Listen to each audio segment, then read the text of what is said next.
Welcome to The Explainer. So today we're exploring a seriously fascinating and honestly, often totally misunderstood piece of antiquity: female power. Okay, let's dive into this. We're going to look at the actual historical sources and archaeological evidence to uncover how a select few royal women managed to grab real, undeniable power in ancient Egypt. It's a question worth asking, isn't it? Did ancient history truly belong exclusively to men? When we look back at the ancient world, there's this massive modern assumption that women were purely passive. Just, consorts, mothers, figures standing quietly in the shadows of great kings. But the sources we're digging into today, they absolutely dismantle that idea. You see, Egyptian kingship relied heavily on religious legitimacy and divine balance, which, amazingly, sometimes opened the door for royal women not just to rule behind the scenes, but to literally occupy the throne themselves. Section 1. The queens who ruled Hatshepsut to Cleopatra. Right, so we're going to introduce three absolute titans of Egyptian history who successfully grabbed power. And these weren't just influential wives, okay? They were leaders who commanded armies, completely shifted theologies, and redefined what it meant to hold absolute authority.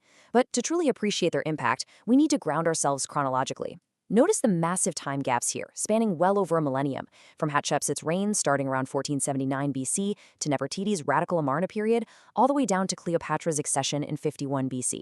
So these weren't just a single dynastic fluke, they were distinct, incredibly strategic anomalies across the vast expanse of Egyptian history. Section 2. Hatshepsut, the Pharaoh Queen. So Hatshepsut initially stepped in just as a regent. It was a transitional period after the death of Thutmose II, and she was tasked with protecting the succession for a young heir. But she ended up claiming the full title of pharaoh in her own right. And the absolutely crucial point here is how she maintained that power. She literally engineered her legitimacy through a few distinct steps. First, adopting traditional male iconography to fit the expected mold of a ruler.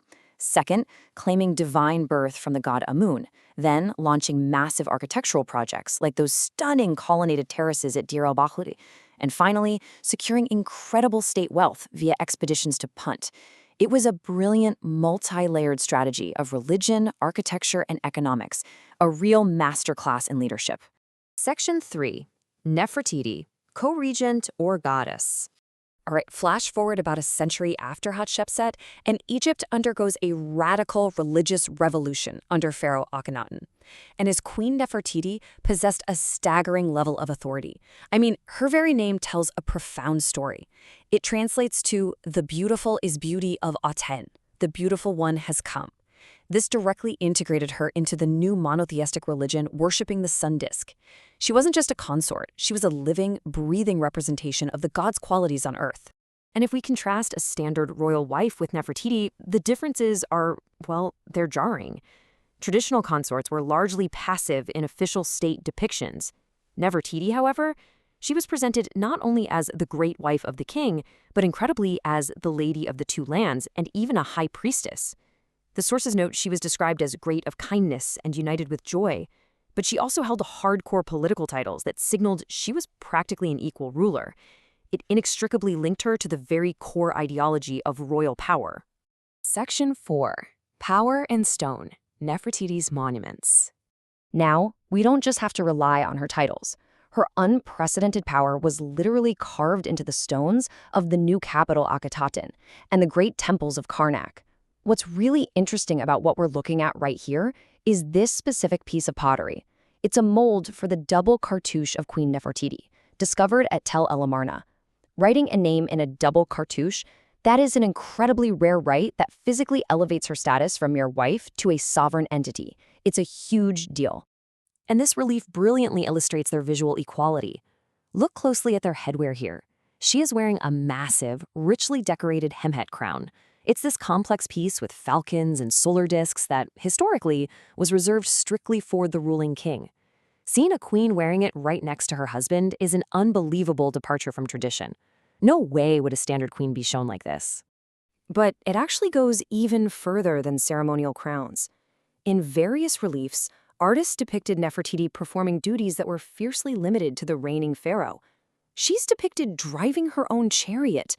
And in these incredible scenes recovered from Hermopolis, She's actually shown on a ceremonial ship, grabbing a captive by the hair and smiting them with a kepish sword.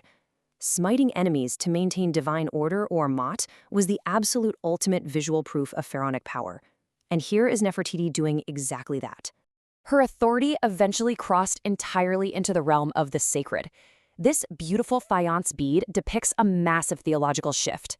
Because the god Aten was an abstract sun disk without a family, Akhenaten positioned himself and Nefertiti to fill that void. They literally became the divine twins, Shu and Tefnut. So Nefertiti wasn't just a co-regent politically anymore, she was practically deified.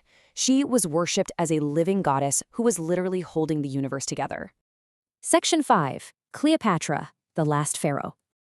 Okay, let's fast forward roughly 1,300 years to 51 BC, and we meet Cleopatra VII. She's stepping into a landscape of severe internal instability and massive Roman interference. But Cleopatra was a master strategist who used absolutely every tool at her disposal. Unlike her Greek-speaking predecessors, she actually mastered the Egyptian language to truly connect with her subjects.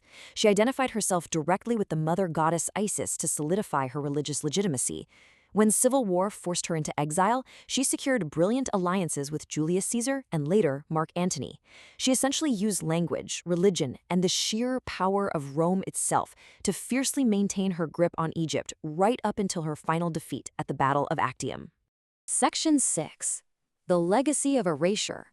Rewriting history.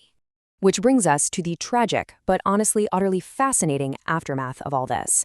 The Romans called it damnatio memoriae, the condemnation of memory. Think of it as the ancient world's ultimate state-sponsored cancel culture.